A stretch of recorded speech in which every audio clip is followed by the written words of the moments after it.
Olá, boa tarde. Eu sou o Felipe Abreu da Silva, professor de Química da Escola César Heraldo Jacob, e juntamente com os meus colegas Cassiano Busato e Gustavo Tavares, estaremos apresentando a oficina da categoria Sustentabilidade de Cidades do Futuro, a qual foi desenvolvida junto com as turmas Fred Mercury, Harvey Milk e Nelson Mandela, da Escola César Heraldo Jacob, com apoio dos professores de Ciências Humanas. O projeto foi desenvolvido com a participação de duas áreas do conhecimento. Na área de Ciências Humanas, o professor Adilson, professor de Filosofia, a Isadora, professora de Sociologia, a Suelen, professora de História, e o Luiz Felipe, professor de Geografia. Ciência da Natureza era o professor Gustavo, de Biologia, o professor Felipe, de Química, e o professor Cassiano, de Física. A oficina está dividida em 5 tópicos, onde a proposta pedagógica da Escola César Heraldo Jacob norteia a situação-problema envolvendo a pegada ecológica de cidades do mundo. Os estudantes desenvolveram modelagens sustentáveis para essas cidades e, por consequência, sistematizações foram desenvolvidas. Neste slide é proposta a teia de conhecimento deste projeto trimestral, onde a pergunta norteadora "qual o tamanho de sua pegada ecológica no mundo?" direcionou o desenvolvimento de conceitos, tanto de ciências humanas quanto das ciências de natureza, num projeto que está sendo apresentado nesta oficina.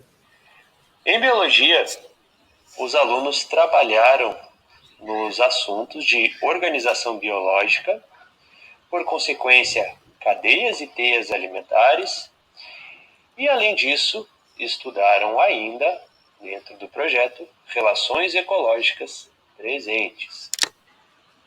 Em física, foram abordados diversos assuntos, como o estudo de grandezas físicas e unidades de medida.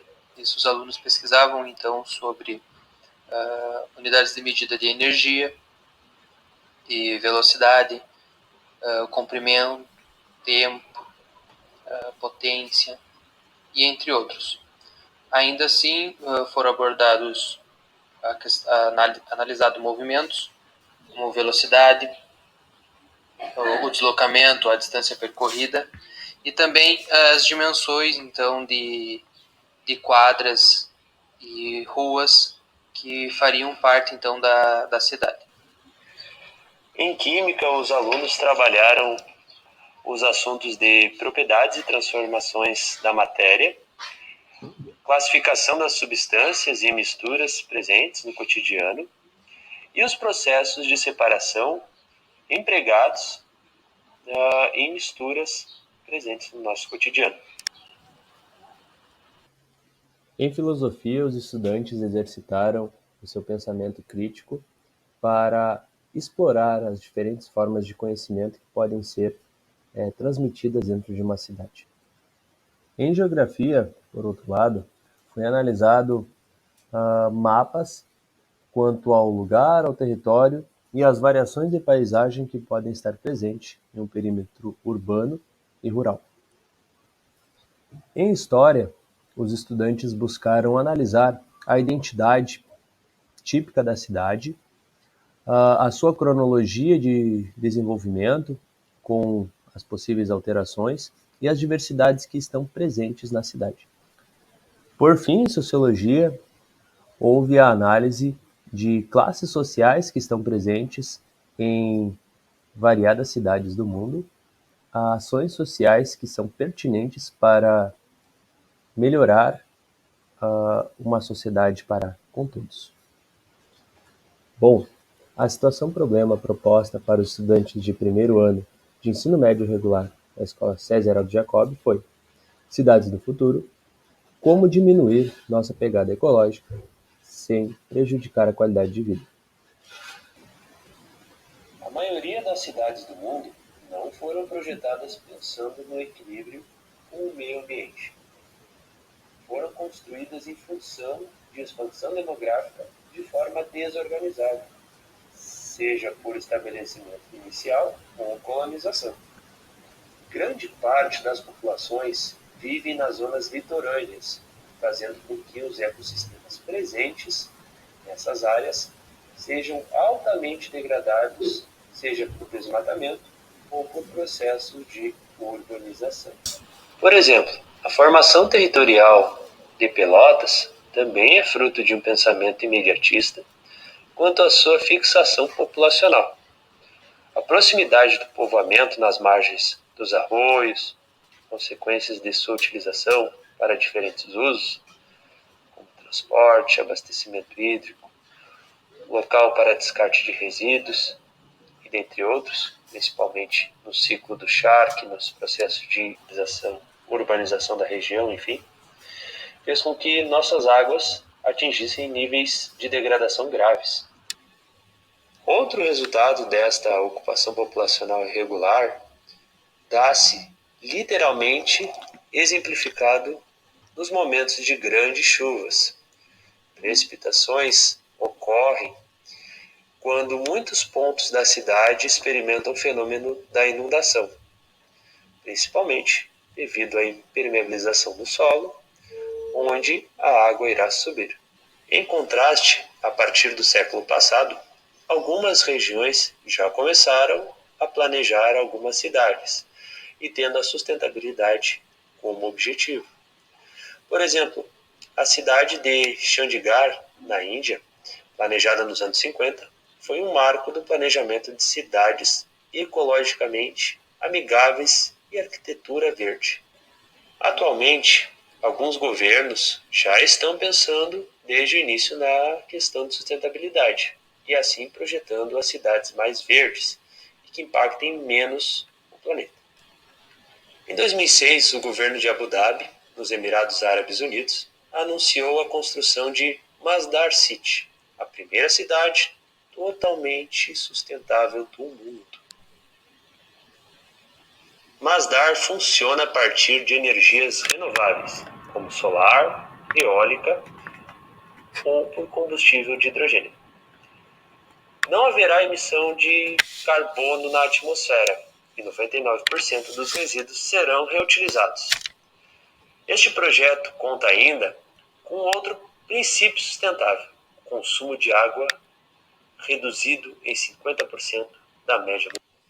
Você, juntamente com seu grupo, são desafiados a criar uma cidade sustentável, pensando primeiramente em como otimizar a utilização dos recursos hídricos e residuais, como a água ou o lixo, desta cidade.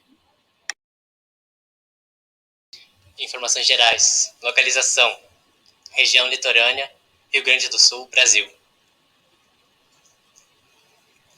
Características geográficas: região litorânea com relevo plano, clima temperado com estações bem definidas. Perímetro é de 49 km e a área é de 76 km². Os habitantes são 45 mil e as residências são 7 mil.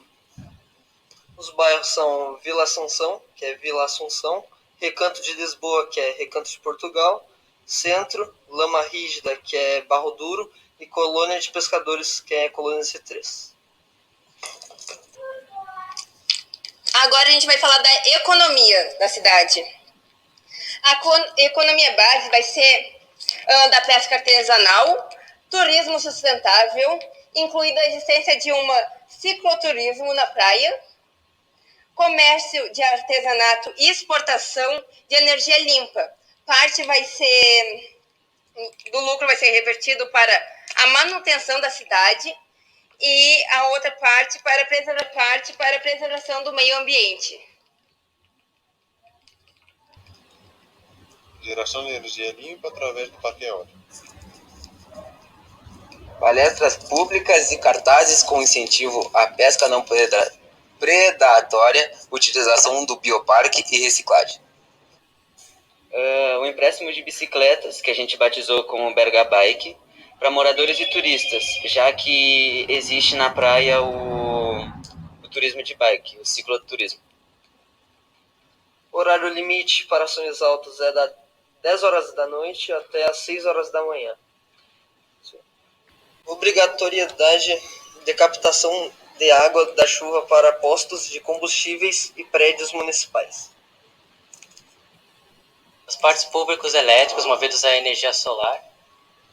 Bom, nas vias, os ônibus e micro-ônibus eles estão autorizados a ir no máximo a 90 km por hora, enquanto os carros estão autorizados a 80 km por hora. Já nas ruas é apenas 60 km por hora para ambos. Coleta seletiva que funciona 3 vezes por semana nos bairros. Reserva Indígena Guarani. O perímetro é de 2.281,19 metros. A área é de 295.965,21 metros quadrados. E a área de preservação. A unidade básica móvel. Uma vez por mês vai adentrar os bairros com médicos e...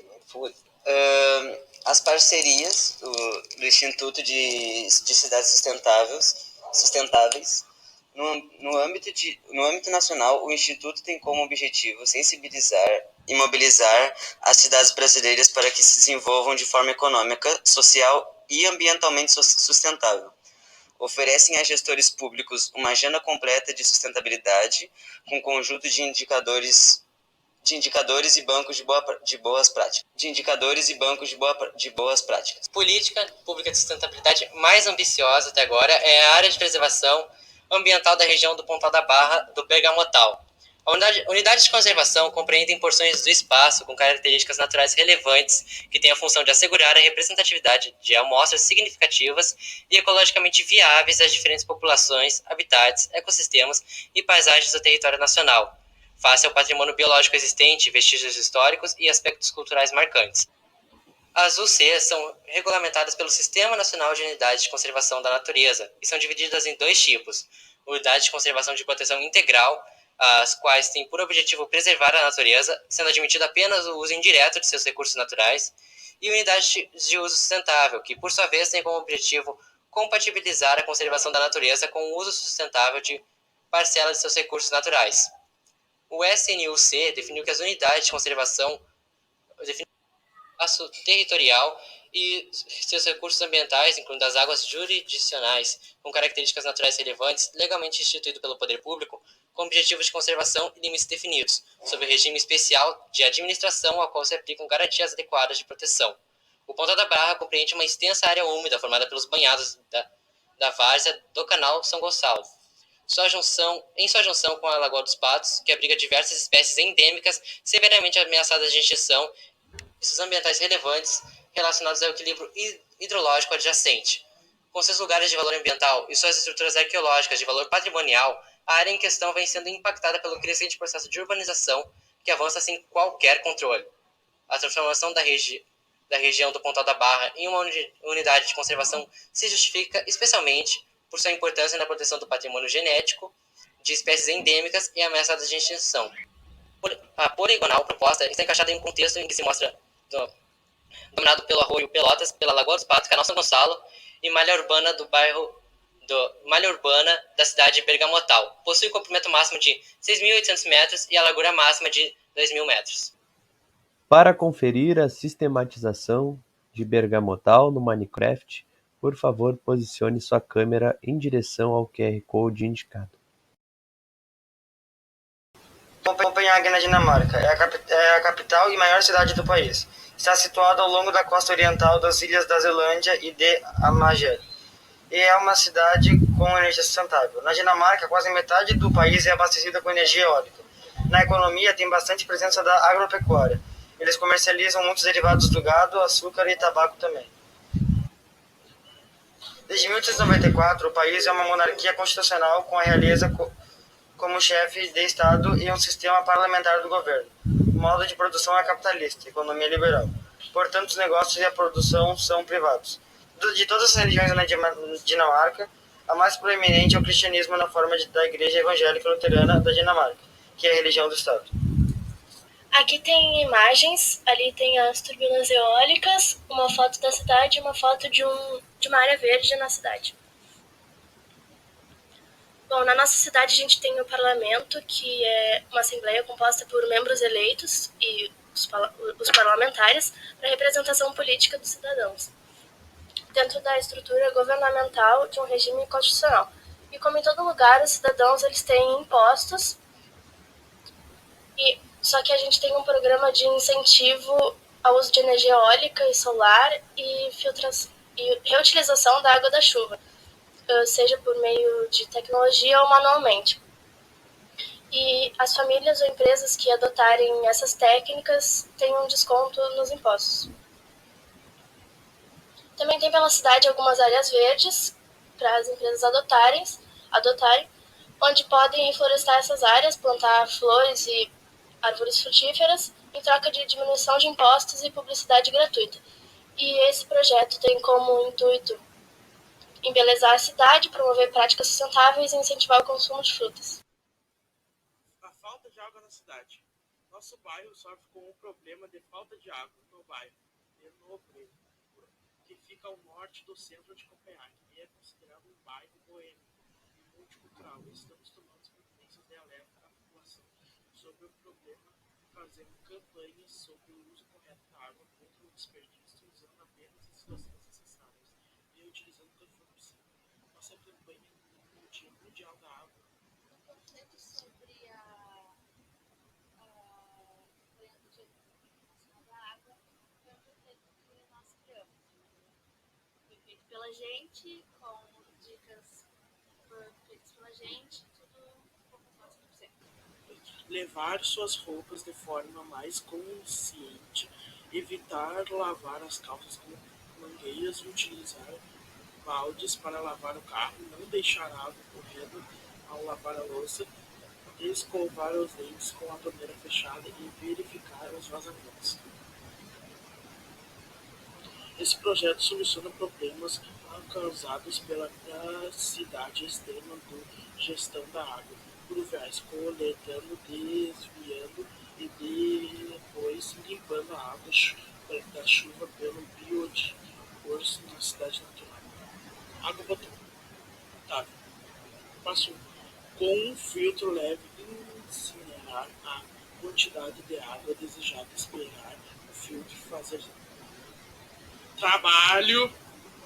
Retire a água do filtro levando-a em uma panela e pelo menos 5 minutos a temperatura de ebulição antes.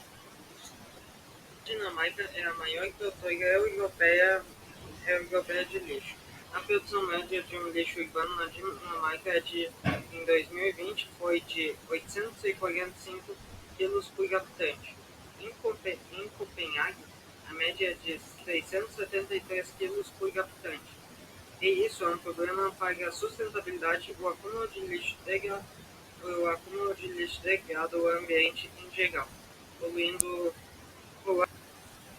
a saúde pública, transmitindo doenças e impacta a paisagem e o que nós fazemos para lidar com esse problema. Uma das iniciativas sustentáveis da cidade foi transformar o lixo degradado em energia sustentável. Essa localizada na nossa cidade, a maior central de transformação de lixo em energia do país. Este foi grande que queima 35 toneladas de resíduos por hora, para produzir energia e aquecimento para 865 mil habitantes da cidade. Com eficiência energética e sem poluição, houve também uma competição sustentável em nossa cidade. Os moradores competiram por quem mais recolhe resíduos por Copenhague e postaram nas redes sociais. A outra usina de energia limpa em nossa cidade, com capacidade para transformar 440 mil toneladas de resíduo por ano em energia para mais de 150 mil residentes. Batida de Copenhague, a usina conta com um parque de esportes radicais, uma parede de escalada e uma pista de esqui na guerra.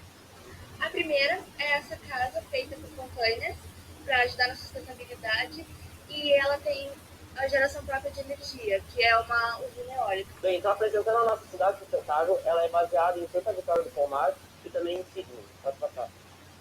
Os alunos, então, é Henrique Livas Milas, Guilherme, eu, Henrique Leal, eu sou o Matheus Vieira, Matheus da Rosa, e eu sou o João Pedro. Pode passar.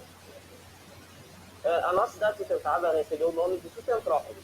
Ela foi criada no Fortnite Criativo e tem como base, como eu já falei anteriormente, a cidade de Santa Vitória do Bom, Sustentrópolis possui diversos prédios de arranha-céus, assim como Sydney.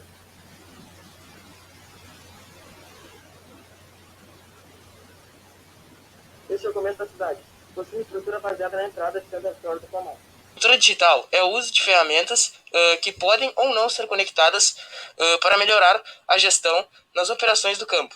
Essas ferramentas elas permitem a automação da coleta de dados, possibilitam uma análise mais precisa sobre o clima, solo, lavoura e equipamentos, garantindo ao produtor aplicar as melhores soluções de pulverização, adubação, aplicação de defensivos e ainda oferece sugestões de como produzir mais sem ampliar o espaço. Para começar essa discussão, precisamos saber o que são agrotóxicos. Esse tipo de produto é um composto químico cujo princípio ativo acaba com diversos tipos de pestes, que prejudicam a produtividade agrícola de uma cultura. Essas pestes elas podem ser insetos, ervas daninhas, fungos, vermes, roedores e muitas outras pragas. Tem uns pontos negativos também, que um dos problemas mais comuns é a contaminação do solo, de lençóis freáticos de rios e lagos. Quando o agrotóxico é utilizado, ele chega ao solo e à chuva, ou o próprio sistema de irrigação da plantação, facilita a chegada dos pesticidas aos corpos de água, poluindo-os e intoxicando toda a vida lá presente. É uma das melhores alternativas à utilização de agrotóxicos na agricultura por ser totalmente natural. A técnica introduz predadores, parasitas e patogênicos das principais pragas presentes nas plantações. Assim, os organismos vivos inseridos no local de cultivo atacam os outros que estejam causando danos econômicos às lavouras. Sua principal vantagem é que não causa danos às lavouras e aos inimigos naturais do alvo do controle. Logo, é uma forma assertiva e empregada pelos produtores de Sustentrópolis, independente de tamanho, do tamanho da sua propriedade. Com as informações em tempo real, é possível entender de forma muito mais precisa o que ocorre na fazenda, garantindo o aumento da produtividade agrícola e menos perdas na produção. A agricultura digital é uma nova maneira de olhar para o seu negócio no campo. A cidade também visa manter uma boa quantidade de árvores nas suas redondezas, pois elas abrigam os pássaros que espalham as sementes e comem os insetos. Elas dão sombra e diminuem a temperatura, e aí fica bem mais gostoso andar pelas ruas. Você pode caminhar pelas calçadas, praças e parques, divertir-se e ser mais saudável. Além disso, elas absorvem o gás carbônico CO2 e liberam oxigênio, melhorando a qualidade e umidade do ar. Podem, inclusive, absorver ruídos e barulho da cidade. A pesca sustentável implica deixar peixes suficientes no mar, evitando a sobrepesca, para que a sua população possa reproduzir-se de forma adequada, renovando-se de maneira contínua, permanecendo produtiva e saudável. Para que a pesca seja sustentável, é imprescindível respeitar a estrutura, produtividade, função e diversidade dos ecossistemas, minimizando os impactos sobre outras espécies, dedicando uma atenção especial às espécies protegidas, ameaçadas ou em perigo, e ter uma boa gestão que permita que a pescaria se adapte às circunstâncias do meio marinho e cumpra com as leis locais, nacionais e internacionais. Para fazer as medidas da sustentabilidade, precisamos levar em conta a saúde da população de peixes, o impacto ambiental. Para o abastecimento energético da nossa cidade, contamos com os métodos de energia eólica e solar. A energia solar é a energia em que a fonte é a luz refletida pelo sol, sendo uma energia alternativa e sustentável, podendo ser utilizada tanto para a geração de eletricidade quanto para o aquecimento de água. Já a energia eólica funcionará através da transformação da energia cinética dos ventos, em que em energia elétrica nos terminais de gerador. O vento movimenta as pás e faz girar o rotor. As cidades mais modernas e agradáveis do planeta. Tem em parte utilização de fonte de energia limpa e renovável, já que contratou o fornecimento de eletricidade gerada por sistemas solares e eólicos. Isso equivale para todas as suas propriedades municipais. Abre aspas. A nossa cidade, então, ela vai adotar veículos elétricos. Os veículos elétricos são um passo importante no caminho da diminuição dos gases de efeito estufa, responsáveis pelo aumento do aquecimento global. Ainda que não emita carbono, o desempenho ecológico dos carros elétricos depende de outro fator, a fonte que gera a energia elétrica utilizada. Vilela Júnior salienta que o potencial de redução do impacto ambiental é maior quando a fonte energética é renovável, como a solar e eólica. Nesse quesito, o Centrópolis é muito eficiente. Ter um grande incentivo para o uso de veículos elétricos, a energia que sustenta a bateria desses veículos também é limpa. Por quê? Os carros eles são carregados, né? Se a energia que carrega esses carros não for limpa, às vezes também não é tão eficiente. Mas o Centrópolis, como funciona na base de duas energias limpas, que é a solar e a eólica, esses carros, então, são duplamente sustentáveis, digamos assim. Porque além de reduzirem a questão dos impactos ambientais, reduz também quando for produzir a energia que vai alimentar